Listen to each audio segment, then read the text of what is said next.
What do we want? What do we want? What do we want? What do we want? When do we want it? When do we want it? When do we want it? When do we want it? All right.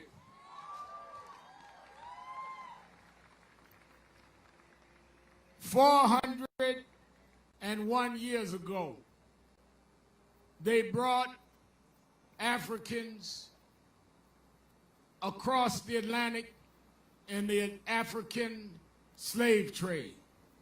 They called the Atlantic slave trade. What they don't tell our children is that many died in the passage across the Atlantic. And on the bottom of the Atlantic Ocean lays bones of those that suffered pandemics on the way.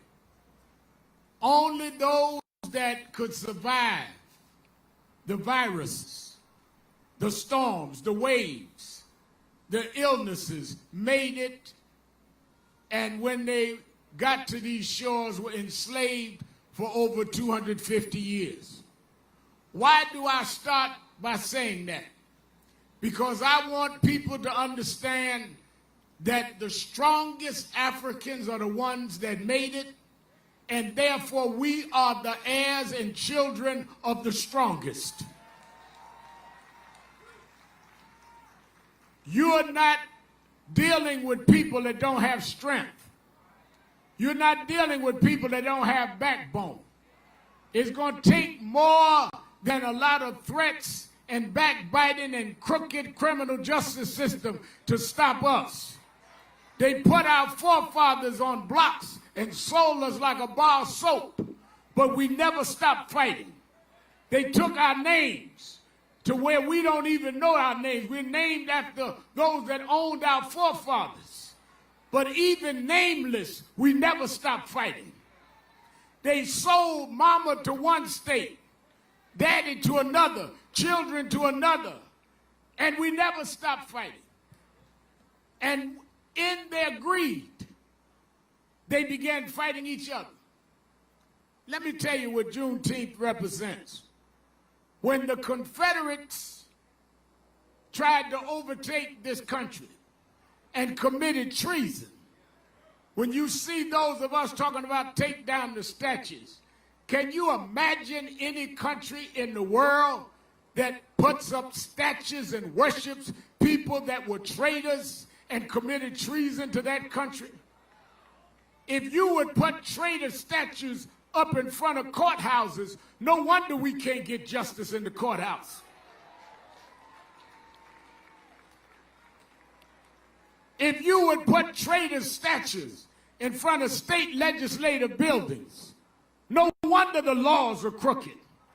You worship those that tried to bring your government down.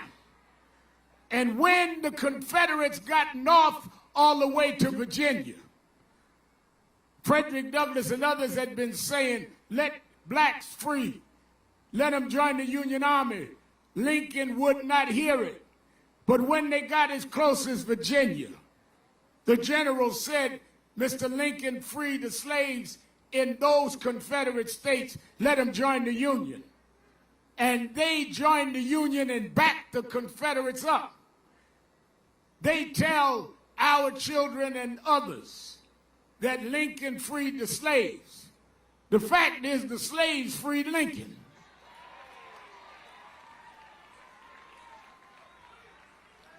If we hadn't joined the Union Army, Stonewall Jackson might have been the president. So we backed up the Union Army. And Lincoln signed at the end of the victory of the Civil War for the Union, the Emancipation Proclamation. And when he signed it, he committed that on January 1st, 1863, slaves would be free. Well, a lot of folk that go to black churches and go to watch night service on New Year's Eve don't understand that's not a night to pray till midnight and go party after. Watch night was that we watched to see the clock strike 12 to know that we are free. That's what watch night was. But somehow they didn't get that message to Texas. There wasn't Twitter then, wasn't Facebook then. And people in Texas continued the enslavement of blacks for another 2.5 years. Finally, a general came in and announced the Union had won, the slaves was free. That became known as Juneteenth.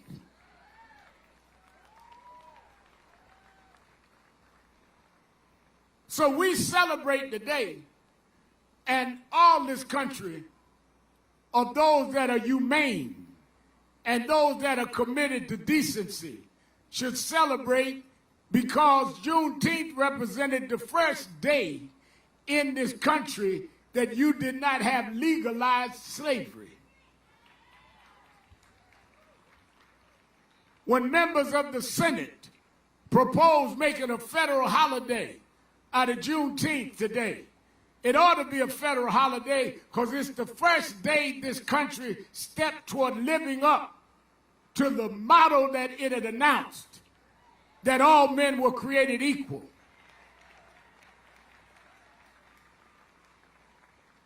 Don't forget that most of them that wrote that owned slaves. Most of them that wrote that didn't even respect their own women. Women couldn't vote till 1920. That's why I'm a little puzzled when I hear people walking around talking about make America great again. Give me the date that America was great for everybody.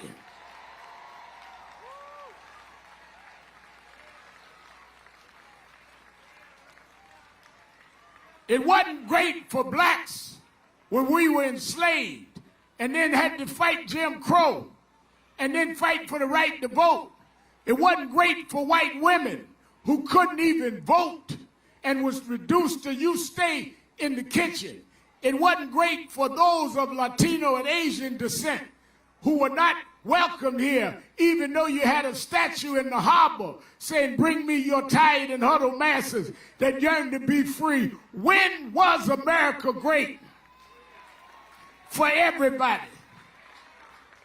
We are the ones, you that are marching in Selma, you that are marching all over America, we're the ones that'll make America great for everybody for the first time.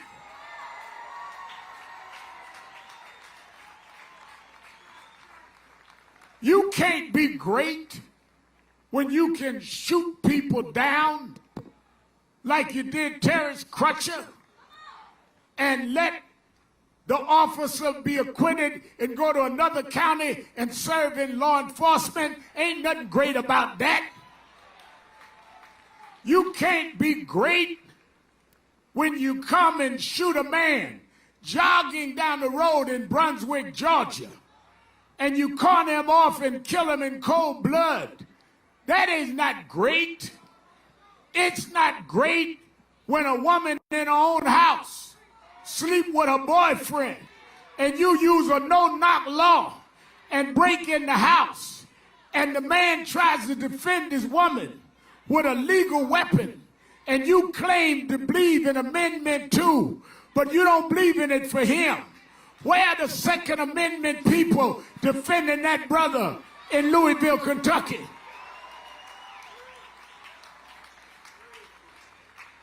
You can't be great when you handcuff a man and even handcuff, throw him to the ground over $20 and put his neck down, your knee on his neck and hold it there and hold it till his body's limp and you're full of such venom and hate that you keep your knee on the neck of a man that could not get up and couldn't breathe. That is not greatness.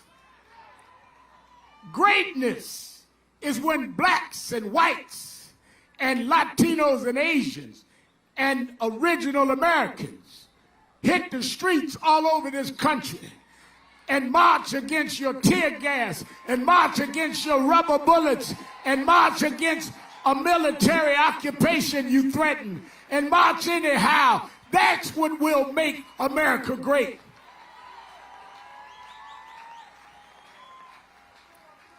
I read this morning the president talking about warning lowlifes. Well, it's lowlifes that shoot unarmed people, Mr. President.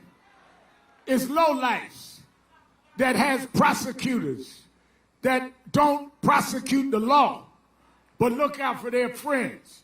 You couldn't be talking about us because we fought for the country when it wouldn't fight for us.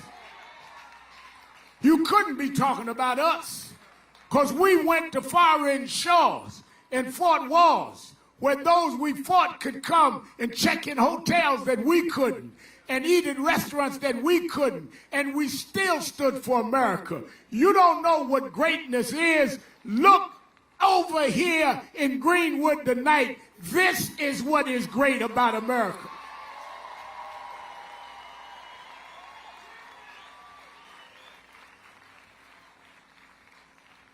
We have every fight we've had to fight since that day of Juneteenth. Right after Juneteenth came the era of terrorism, Ku Klux Klan. But what really got us turned around was not just the guys in the white robes, but those in the black robes that sat on the Supreme Court and said that there was no rights that a black had that was bound to be respected. We fought through the era of terrorisms and lynchings. We fought into the early 1900s, 1908, met in Niagara Falls. The Niagara movement became the NAACP, fought lynching. All the way up to the 20s and 30s, fought for women's right to vote, all the way up to the 54 Brown versus Board of Education, where it, for the first time, said separate but is not equal. And I'm the first member in my family to be born at a time that we had equal rights to education. We ain't talking about 100 years ago. We're talking about my life. We fought against public accommodations when a simple, unnamed black woman that was diminutive in her bearing sat down in the front of the bus in Montgomery and refused to give up her seat. And when they arrested her, people stood up for over a year and boycotted, saying it's better to walk in dignity than to ride in shame. It took 9 years to get the Civil Rights Act, but we never gave up. We went from there to the Voting Rights Act, and we never gave up. So I come to Tulsa to tell you, you don't know who we are. We are the people that never give up. Do what you want to do. We won't bend, we won't bow, we won't give up. We fought harder battles than this. We're going to fight this battle. We're going to bring justice to this country, no matter how long it takes.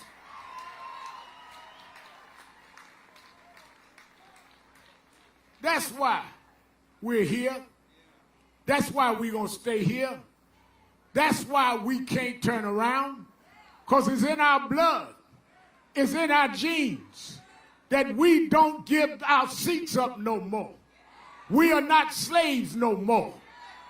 They leveled the Black Wall Street here in Greenwood, but we built businesses back, and we're going to build them right back here in Greenwood. Truth crushed to earth shall rise again. We will not turn around.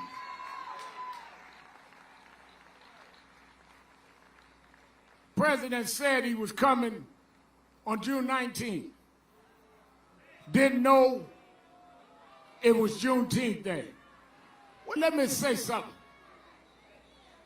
He was born and raised in New York, where 2/3 of New York is black and Latino. So if you didn't know about Juneteenth, it was because you were so insensitive and isolated. If you did know, you were lying. Either way, you're not qualified as someone culturally deficient to address this country as a head of state.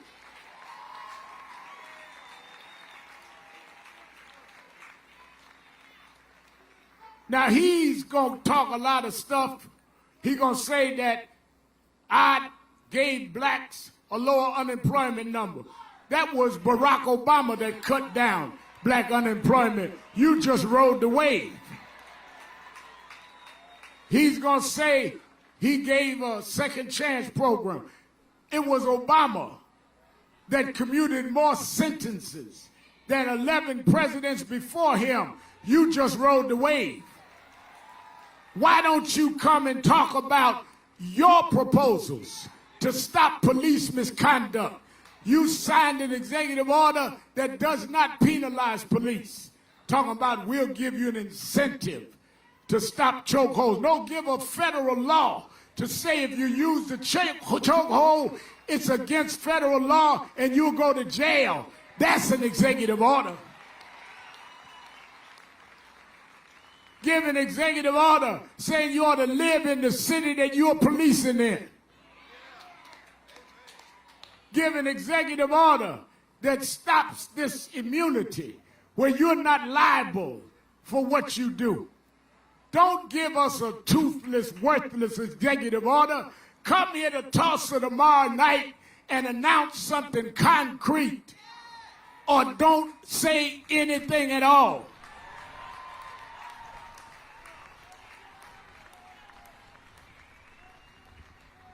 Many of you know my surrogate father, Father's Day is Sunday.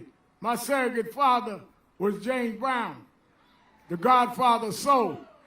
And James Brown had a song that is the theme to me of the Trump administration. It's like a dull knife that just won't cut it, talking loud and saying nothing.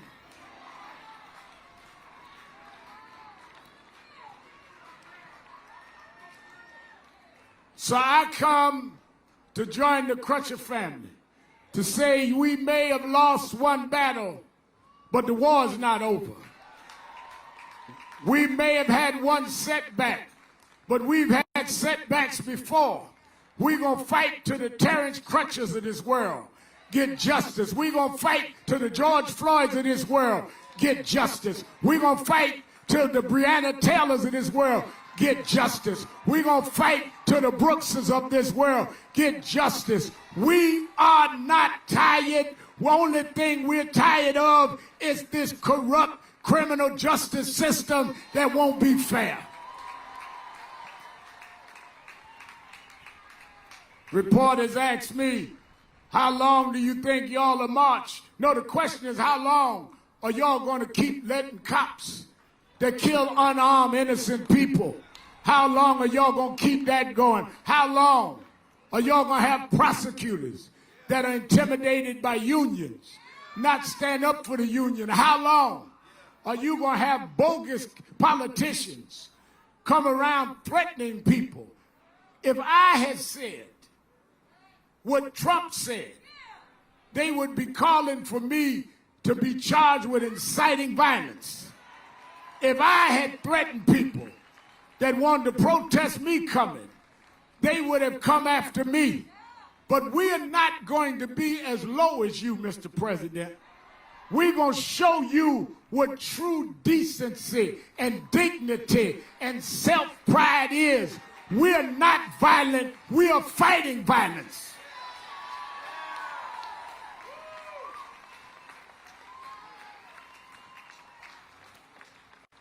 We don't kill unarmed people.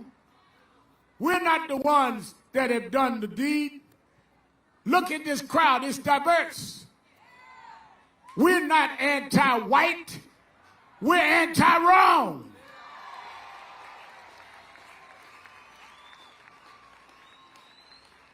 And since you didn't know Juneteenth, maybe you didn't know, Mr. President, there were whites in the civil rights movement. Goodman, Cheney, and Swerner died to get us the right to vote. 2 Jews and a black. We never marched alone. And we're not alone now. And we won't be alone in 3 or 4 months when it's election time. because our vote is going to speak for us.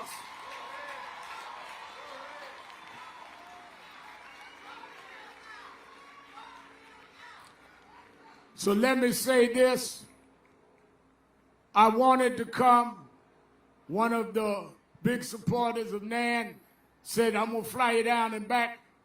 They said it was threats. I don't care about threats because we all are under threat until we get law that is orderly for everybody. But let me tell you this in closing as a minister. There was a big giant that huffed and puffed in the Bible. His name was Goliath. And Goliath sold wolf tickets. He came down with his big sword and his breastplate. And he said, who is it that will fight me? Who is it that can stand up against this giant? Who is it that think they can stand against my might? And all of those that were trained in fighting, all of those trained in warfare was afraid of Goliath.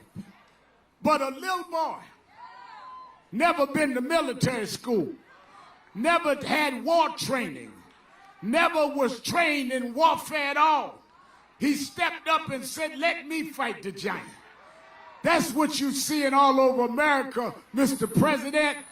Folk that didn't go to political science class, folks that don't have media analysts, folks that don't have spin doctors, saying if y'all are afraid, let me fight this giant. But they're not going to fight you the way you want. They said give him an armor, give him a sword. He said, no, I don't need all of that. All I need is a slingshot. Because you can't beat this giant using his tools. Using violence is using his tools. Using rank and hatred is using his tools.